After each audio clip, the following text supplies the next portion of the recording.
दोस्तों आइए जानते हैं आज राजस्थान की 20 बड़ी खबरें। आज की पहली अपडेट यह है कि राजस्थान के लिए भाजपा के स्टार प्रचारकों की लिस्ट जारी। बीजेपी ने राजस्थान के लिए लोकसभा चुनाव को लेकर अपने स्टार प्रचारकों की लिस्ट जारी कर दी है। 40 नाम वाली इस लिस्ट में प्रधानमंत्री नरेंद्र मोदी और 10 केंद्रीय मंत्री शामिल हैं। इसके अलावा राजस्थान समेत 5 राज्यों के सीएम का नाम भी स्टार प्रचारकों में है। इस लिस्ट में पूर्व सीएम और झालावाड़ विधायक वसुंधरा राजे समेत पूर्व विधायक राजेंद्र राठौड़ और सतीश पूनिया के नाम भी हैं। राजस्थान सरकार के कई मंत्री और संगठन से जुड़े पदाधिकारियों को भी प्रचार का जिम्मा सौंपा गया है। बीजेपी ने अपने स्टार प्रचारक में तिजारा विधायक बाबा बालकनाथ को भी शामिल किया है। दिल्ली के बाद राजस्थान पर ईडी की नजर। गहलोत सरकार में मंत्री रहे जोशी को तीसरी बार बुलाया। बिगड़ी तबीयत, ईडी की नजर राजस्थान की ओर घूम गई है। ईडी ने अब फिर से महेश जोशी को पूछताछ के लिए समन भेजा है। उनसे जल जीवन मिशन केस के 20,000 करोड़ रुपए के मामले में पूछताछ होनी है। 2 बार उनको बुलाया जा चुका, लेकिन वे नहीं जा सके। अब तीसरी बार आज उनको फिर से बुलाया गया है। आज 11 बजे के करीब जयपुर कार्यालय में पेश होने का समन दिया गया है। दौसा टिकट से नाराज है मंत्री जी। चर्चाओं और अटकलों के अनुसार मंत्री किरोड़ी लाल मीणा भाजपा की ओर से दौसा लोकसभा सीट पर दिए टिकट से खासा नाराज है। इस सीट पर कन्हैया लाल मीणा को अधिकृत प्रत्याशी बनाया गया है। बताया जा रहा है कि डॉ किरोड़ी मीणा अपने भाई जगमोहन मीणा को टिकट मिलने की उम्मीद कर रहे थे। उन्होंने और जगमोहन ने इस सीट से टिकट के लिए पूरा जोर भी लगाया था, लेकिन टिकट नहीं मिल पाया। राजस्थान में इस तारीख से बदलेगा स्कूलों का समय। शिविरा पंचांग के अनुसार राज्य के सरकारी तथा मान्यता प्राप्त गैर सरकारी स्कूलों का समय 1 अप्रैल से बदल जाएगा। ग्रीष्मकालीन समय के अनुसार एक पारी स्कूल 1 अप्रैल से सुबह 7:30 बजे से 1 बजे तक लगेंगे, जबकि 2 पारी विद्यालयों का समय सुबह 7 बजे से शाम 6 बजे तक निर्धारित है। इसमें प्रत्येक पारी 5.5 घंटे की होगी। जयपुर में चुनाव ड्यूटी पर लगे लोगों पर हमला। जयपुर में कार सवार युवकों ने लोकसभा चुनाव की ड्यूटी पर लगे निगरानी दल के साथ मारपीट की, फिर पुलिस टीम पर कार चढ़ाने की कोशिश की। इसके बाद बदमाश मौके से भाग निकले। घटना ट्रांसपोर्ट नगर थाना इलाके के सिसोदिया रानी बाग के पास की है। थाने में कार नंबर और बदमाशों के बारे में जानकारी मिलने के बाद जांच शुरू कर दी गई है।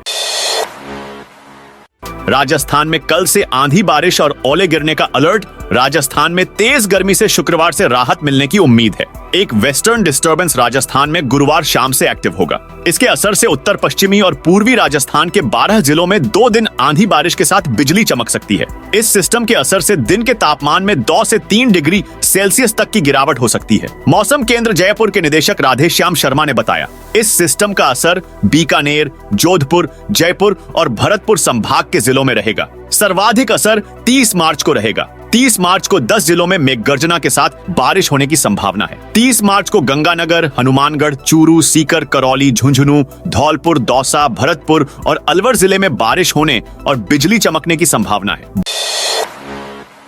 बांसवाड़ा में गेहूं की समर्थन मूल्य पर खरीद अटकी। भारतीय खाद्य निगम एफसीआई ने बांसवाड़ा में उत्पादित गेहूं की समर्थन मूल्य पर खरीद रोक दी है। खरीद केंद्रों पर पहुंच रहे किसानों के गेहूं को 2ym दर्जे का बताया गया है। इसके कारण करीब 15 दिन पहले जिले में गेहूं की सरकारी कीमत पर खरीदारी के लिए 12 केंद्र खोले गए, लेकिन इनमें से किसी भी केंद्र पर एक भी दाने की खरीदारी नहीं हो पाई है।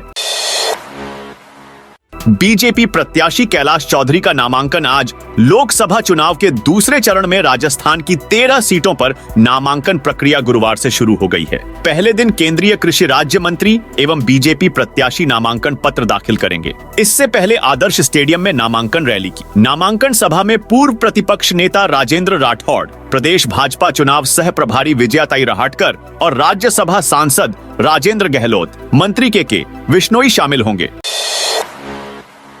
भाजपा प्रत्याशी प्रियंका को भाषण देने से रोका। श्रीगंगानगर लोकसभा सीट से भाजपा उम्मीदवार प्रियंका बैलान की सभा में विवाद हो गया। शहर के नेहरू पार्क में बुधवार को प्रियंका जब सभा को संबोधित करने पहुंची तो पार्टी जिलाध्यक्ष शरणपाल सिंह ने उन्हें रोक दिया। इस पर सादुल शहर विधायक गुरवीर बराड़ ने कहा, पार्टी की कैंडिडेट हैं, संबोधित तो करेंगी। इस दौरान मंच पर पार्टी के प्रदेशाध्यक्ष सीपी जोशी, माटी कला बोर्ड अध्यक्ष प्रहलाद राय टाक सहित पार्टी के कई वरिष्ठ नेता मौजूद थे।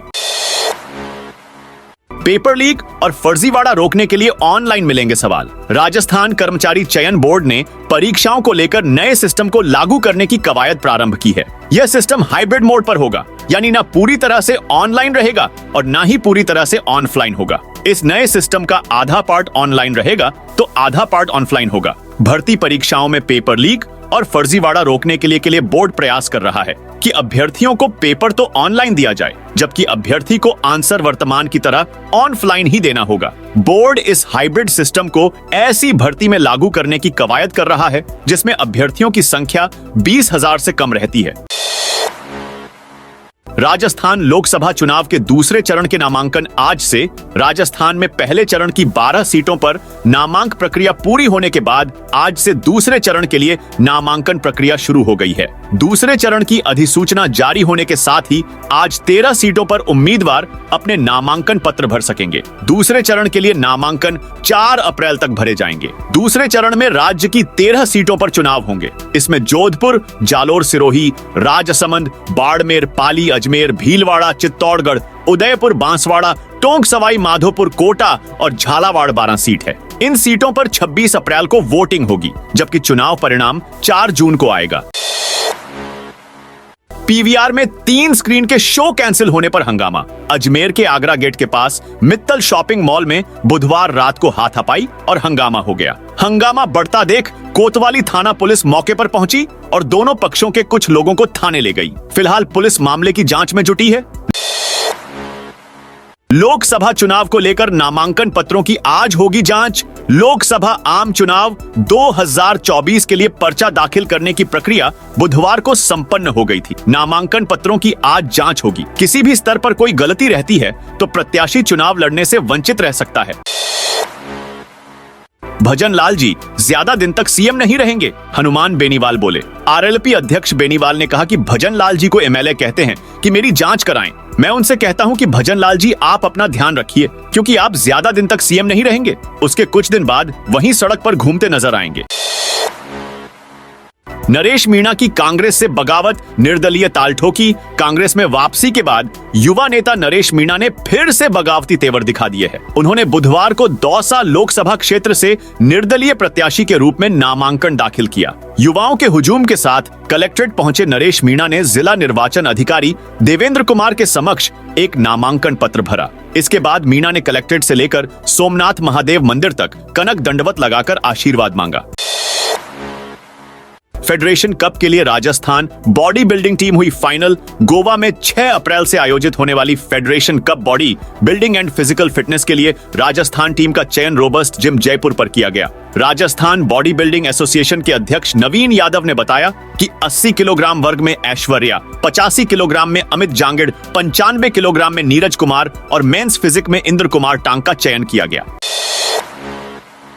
महाराष्ट्र में एनडीए के बीच सीट शेयरिंग फॉर्मूला लगभग तय। महाराष्ट्र में भाजपा, शिवसेना और एनसीपी के गठबंधन के बीच लोकसभा चुनाव के लिए सीट शेयरिंग फॉर्मूला लगभग तय हो गया है। सूत्रों के मुताबिक राज्य की 48 लोकसभा सीटों में से भाजपा 27 पर, शिवसेना 14 पर और एनसीपी 5 सीटों पर चुनाव लड़ेगी। इसकी आधिकारिक घोषणा जल्द होने की संभावना है।